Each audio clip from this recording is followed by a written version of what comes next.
Well, here we go again.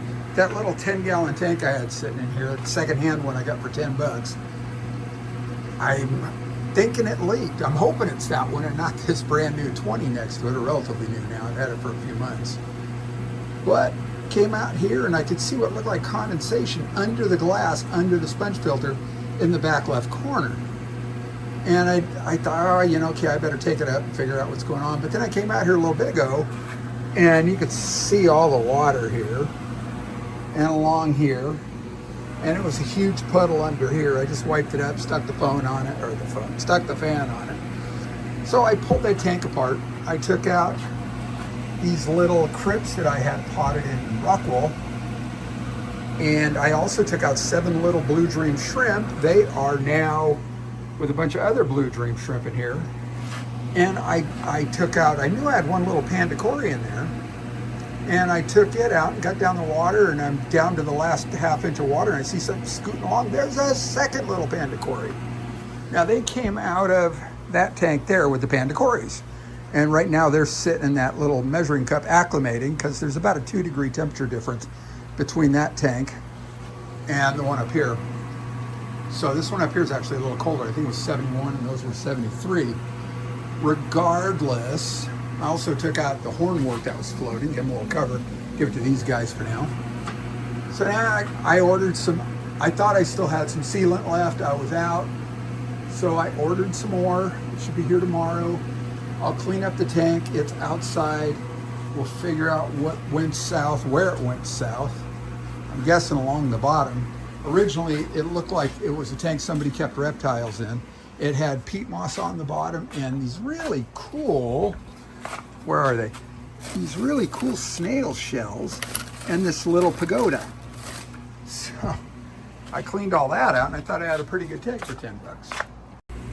That's been about 20 minutes. And here's those 2 little pandas in here. One at the top, one at the bottom. One about noon, midnight, whatever, one at 6:30. Yeah, whatever. And I'm gonna drop them in now. I think they're probably well acclimated. So that is 2 more fry. So I think I've got, let me give you a little backstory after we dump these little guys in. There's one. And pandas are just so damn cute. And they look like little pandas. Well, that one in the back doesn't have the color yet. Hopefully it'll be all right in here. I'm not exactly sure what else to do with them. If I could get them to come out in the mop. Maybe give them a little modicum of safety. There they go, right into the mop for one of them. Yeah, come on out, you little bugger. Right down into the mop. There it is. And I think they're too big to get munched on by their, siblings, parents, both, neither. So anyway, once upon a time on on a live stream, and it was either on Jeff Pelham's Aquatics Addicts Anonymous evening live streams. It could have been his daytime one on Wednesdays or my daytime one on Tuesday or Thursdays. Anyway, Roxanne from Foxy's Fishes was on, and she was talking about Panda Corys and putting spawning mops in the tank. Well, there's one, and there's like 3 more back there, and have good flow. Well, I didn't have the power head yet, so I had a little Aqua Clear 50 at the other end of the tank. And that makes pretty good flow in a small tank like this because the water's cycling through and it's pushing out. It also helped clean the tank up pretty well. So you can see this tank's pretty clean now. Anyway, oh, that's interesting. I'm looking at big bubbles coming out of that sponge filter back there off the side. So it's blowing air through it somewhere. Yeah, we'll figure that out. That's not important right now. This is. So anyway, she said when you pick up the spawning mops at some point, you're going to see fry. And I did see a few. In fact, I saw 4. And they were little tiny. They were a little bigger than what I just released. But they were obviously small compared to these guys. And I thought, oh my gosh, that works.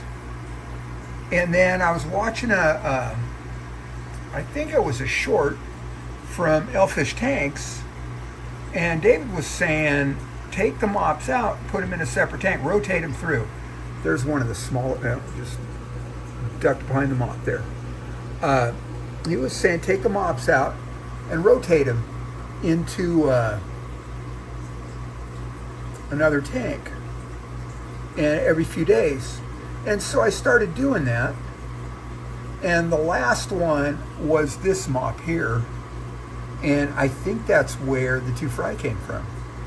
There may have been eggs. I didn't even try and look for eggs. I just pulled it out, dropped it in. And I don't know, a week later, because I wasn't really on top of swapping them out every 4 or 5 days. A week and a half later, I see a little one swimming around. And that was the one that had the color on it. The other one, a little further behind, and with not all the color, but hopefully they'll both be all right in here now. So that should give me, I had 10, that should give me about 18 of the little buggers now. And I don't know what they're doing back there in the corner.